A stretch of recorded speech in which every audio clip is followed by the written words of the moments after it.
আমি কারাগার থেকে বেরিয়ে এসে একটা টক শোতে গিয়েছিলাম, তো সেখানে তাদের এই অত্যাচার এবং নির্বিচারে গণহত্যা চালানো হেফাজতের উপরে তাদের পক্ষ থেকে একজন ব্যক্তি, একজন বুদ্ধিজীবী এটাকে জাস্টিফাই করার জন্য, এটাকে ন্যায় সঙ্গত দান করার জন্য কথা বলে যাচ্ছে। সেখানে একজন খুব নাম করা সাংবাদিক ছিলেন, তিনি বললেন মানে একটা বিশেষ কথা নিয়ে, যে শেখ হাসিনা এবং তৎকালীন পুলিশ কমিশনার যিনি ছিলেন বেনজির সাহেব, উনি বলছেন যে হেফাজতের ছেলেরা ওইখানটায় গিয়ে বাইতুল মোকাররমের সামনে সব ইসলামী বইয়ের দোকানগুলো থেকে কোরআন শরীফের তর্জমা, হাদিসের তর্জমা এগুলো পুড়াচ্ছে। তো সেই সাংবাদিক সে টক শোতে বললেন, যারা কোরআন মুখস্থ করে, যারা কোরআন হেফজ করে, তারা কোরআন পুরাবে কি কত করেও? একে তো গণহত্যা চালাচ্ছে, একে তো এই কোরআন মুখস্থকারী শিশু বাচ্চাদেরকে হত্যা করছে, সে ব্যাপারে কোনো অনুশোচনা নেই। সংসদে দাঁড়িয়ে বলছে রং নাইকা নাকি আমরা।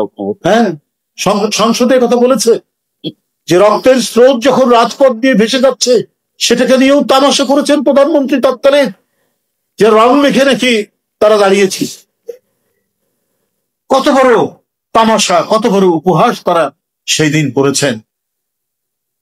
তো এই যে ভয়াবহ পরিস্থিতি, এই পরিস্থিতি তো পার হতে পেরেছে, কারণ তারা ভুলে যায় যে এখানে ব্রিটিশ বিরোধী আন্দোলন কারা করেছে প্রথমে 100 বছর 150 বছর?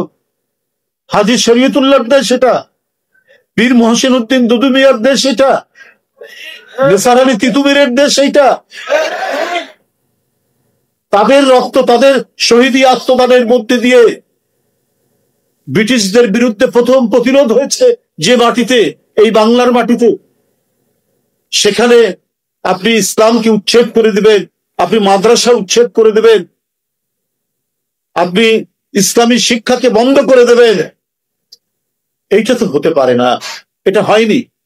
তারা বারবার চেষ্টা করেছে, যখনই ক্ষমতায় এসছে তখনই চেষ্টা করেছে যে কিভাবে এইটার বিরুদ্ধে একটা পাল্টা বয়ান তৈরি করা যায়, ইসলামী শিক্ষার বিরুদ্ধে, মাদ্রাসার বিরুদ্ধে। আমাদের যারা ইসলামিক স্কলার এখানে যারা বসে আছেন, ইসলামী পণ্ডিত যারা আছেন, তাদের বিরুদ্ধে একটা বয়ান তৈরি করার চেষ্টা করা হয়েছে, কিন্তু সেই বয়ান তারা টেকাতে পারে। এটাই হচ্ছে ইসলামের অন্তর্নিহিত শক্তি। ভারতের প্রধানমন্ত্রী বলেছেন যে বিশ্বব্যাপী এরা এত মার খাচ্ছে, গাজাতে মুড়ি মুড়কির মতো ফিলিস্তিন শিশুদেরকে, মানুষদেরকে তাদের মনে হচ্ছে পড়ে আছে মুড়ি মুড়কির মতো মারতে মারতে, তারপরও তারা কমে না। পৃথিবী দুই একটা মানে তাদের সম্প্রদায়ের কথা বলছে, এরা তো কিছু করতে, এরা পারে না। নিউ ইয়র্ক টাইমসে আমি পড়ছিলাম যে প্রতি বছর আমেরিকায়, মার্কিন যুক্তরাষ্ট্রেই প্রতি বছর মুসলমানের সংখ্যা বাড়ছে। এবং 2013 সালে আমি ব্রিটিশ গার্ডিয়ানে পড়ছিলাম যে ওই বছর লন্ডনে যত শিশু জন্মগ্রহণ করা হয়েছে তার মধ্যে অধিকাংশ শিশুর নামের সাথে মোহাম্মদ শব্দটি আছে। ওটা কিন্তু একটি ইসলামিক রাষ্ট্র না, মুসলিম রাষ্ট্র না।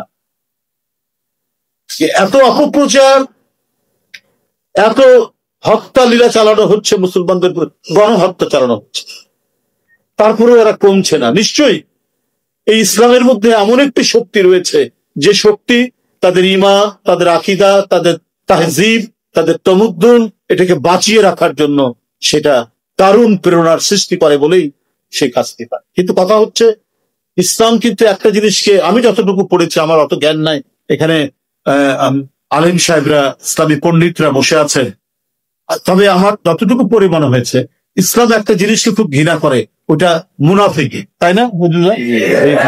মুনাফিকিটা প্রচন্ড ঘৃণা পায়। এটা মানে ইসলাম চরম ভাবে এটা প্রতিবাদ করে মুনাফিক। তাই কমপক্ষে যারা আল্লাহ রাসূলকে ভয় করে এবং তাদেরকে অনুসরণ করে, তারা কখনো মুনাফিকির পথে যাওয়ার কথা নয়, যাবে না। আজকে আমরা দেখি এখানে প্রসঙ্গটা একটু তুলেছে আমাদের সভাপতি আতিকুল ইসলাম মোহাম্মদ, আমি শুধু এইটুকুই বলতে চাই যে আমরা এখানে এই দেশে একটা মুসলমানদের একটা আবাসভূমি দরকার, যেখানে মুসলমানরা সংখ্যাগরিষ্ঠ, যেখানে সংখ্যাগরিষ্ঠ নয় সেটা নয়, যেখানে দরকার সেই জায়গাটুকু মুসলমানদের একটা আলাদা আবাসভূমি। এই জন্য পাকিস্তান আন্দোলন হয়েছে। সেই পাকিস্তান আন্দোলনে অনেক নেতা নেতৃত্ব দিয়েছেন, আমাদের জাতীয় নেতা এখানকার এনারাও নেতৃত্ব দিয়েছে, শেরে বাংলা ফজলুল হক, হোসেন শহীদ সরওয়ার্দী, মৌলানা ভাসানী, মৌলানা আকরাম খাঁ বা আবুল হোসেন সাহেব, এনারা সব বিখ্যাত বিখ্যাত সব পণ্ডিত মানুষ এবং রাজনীতিবিদ। সেদিন কিন্তু একটি ইসলামী রাজনৈতিক দল থেকে সমর্থন করেনি। তাদের যারা আদর্শিক লোক ছিলেন তারা বলেছেন যে না, এগুলো করা যাবে না, এসব কোনো জাতীয়তাবাদ, এগুলো এসব এটা ঠিক না। সেদিন তারা এই কথা কিন্তু বলেছেন। পরে যখন পাকিস্তান হয়ে গেছে তারপরে তারা এসেছেন, এই রাজনৈতিক দলটি করেছেন, করছেন, আমাদের কোনো তাতে কোনো আপত্তি নেই। কিন্তু কথা হলো যে সেদিন যারা পাকিস্তান আন্দোলন করেছিলেন তারা সেটাকে মিথ্যা ছিল। আজকে যখন দিল্লিতে জুম্মার নামাজ পড়ে তখন পুলিশ যখন বুটের লাথি মারে, তাহলে কি সেই দিন মুসলমানদের জন্য আলাদা আবাসভূমি দরকার যে আন্দোলন হয়েছে সেটাকে মিথ্যা ছিল? সেটা তো মিথ্যা ছিল না। আজকে যখন ফ্রিজের মধ্যে খাসির মাংস আছে, ওটাকে গরুর মাংস বলে তাকে হত্যা করা হয় ওই দেশে, তাহলে সেদিন যারা মুসলমানদের জন্য আলাদা একটি ভূখণ্ড দেশ দরকার, সেদিন যারা আন্দোলন করেছিলেন তারা তো সঠিক কাজ করেছেন। সেদিন কিন্তু এই দলটি সেই ভূমিকা পালন করেননি। তো আজকে অনেক কথাই হচ্ছে, অনেক কিছু বলছেন, সম্ভবত আজকে কিংবা কালকে সেই ইসলামী রাজনৈতিক দলটি তারা বলছেন যে পিয়ার না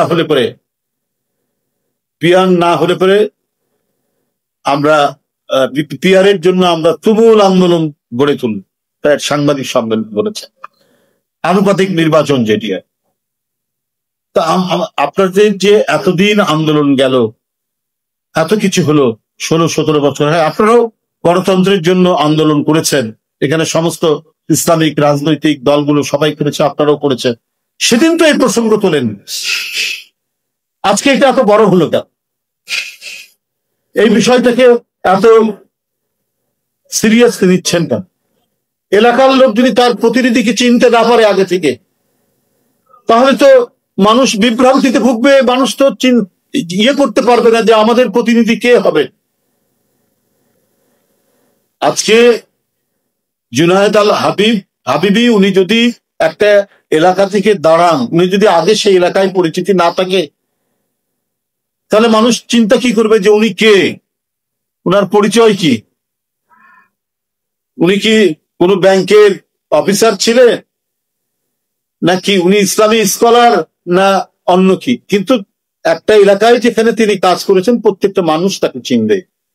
কিন্তু আজকে এই বিষয়টাকে তো প্রমিনেন্টে নিয়ে আসা, এত সামনে নিয়ে আসা, এটা তো এক ধরনের, আমি মনে করি সুপরিকল্পিত একটা মাস্টার প্ল্যানের দিকে আগাচ্ছেন, কিন্তু এটা কারো জন্যই কোনো কিছু মঙ্গল বয়ে নিয়ে আসবে না।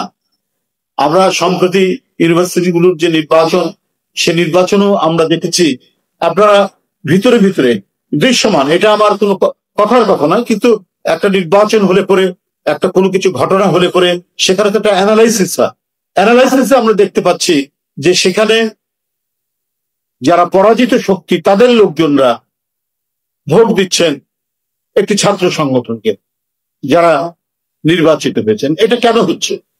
এটার আলামত তো ভালো না। ও যদি ওই পরাযুক্ত শক্তি যদি কোনোভাবে প্রত্যাবর্তন করে, এটা সবার জন্য দুঃখজনক হবে। আজকে যারা এই মুহূর্তে রাজনৈতিক গেইন লাভ করার জন্য, রাজনীতিতে নিজের একটা প্লাস পয়েন্ট তৈরি করার জন্য যারা তাদের সাথে গোপনে আতাত করে কিছু করতে চাচ্ছেন, এটা কারো জন্যই মঙ্গলদায়ক হবে না। কারণ ওই পরাজিত শক্তির পেছনে আরেকটি বৃহত্তর শক্তি আছে যারা ইসলামকে টলারেট করে না, যারা বাংলাদেশ একটি স্বাধীন অস্তিত্বে থাকুক, কারণ বাংলাদেশ একটি মুসলিম ডমিনেটিং কান্ট্রি, এটা যার সংবিধানের মধ্যে আপনার বিসমিল্লাহির রহমানির রহিম আছে, এই রাষ্ট্র ধর্ম ইসলাম আছে, এটা তারা কোনোদিনই পছন্দ করবেন। তাদের প্রতিনিধি হয়ে তারা এদেশ কাজ করে, এখানে কোনো কিছুই ইসলামের বৈশিষ্ট্য তারা রক্ষা করতে চান না।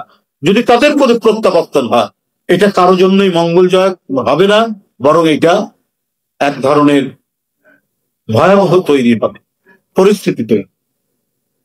চট্টগ্রামের কি বলে যে ওইটা সীতাকুণ্ড, চট্টগ্রামের সীতাকুণ্ডতে স্থানীয় জনগণ একজন পরাজিত দোসরকে ধরিয়ে দিয়েছে। সেখানে ওই দল, আজকে যার কথা বললাম, ইঙ্গিতে বললাম, তারা গিয়ে তাকে ছাড়াতে যাচ্ছে, ছুটিয়ে আনতে যাচ্ছে। এই আলামত গুলো কিন্তু ভালো নয়। যাই হোক, আমি রাজনৈতিক কথা বেশি বলতে চাইনি, কিন্তু যে সমস্ত আমরা পরিস্থিতিগুলো দেখছি, যে দৃষ্টান্তগুলো দেখছি, যা ঘটছে, এই ঘটাটা এইভাবে চললে পরে মানুষের মন তো যখন বিগড়ে যায় তখন আর কিছু করার থাকে না, অনেক কিছুই খারাপ কিছু চলে আসতে পারে। সেটা না করে বলেন আসুন, হ্যাঁ, যে যার রাজনৈতিক মতামত প্রকাশ করবে, এটাই তো গণতন্ত্র। এর জন্য তো সব দল মিলে আমরা লড়াই করেছি। কিন্তু আরেকজনকে ফাঁদের মধ্যে ফেলে আমি রাজনৈতিক গেইন নিব, এইটা করতে গেলে পরে অন্যের জন্য ফাঁদ পাততে গেলে নিজে সে ফাঁদের মধ্যে পড়তে হয়, এটাও মাথার মধ্যে মনে রাখতে হবে।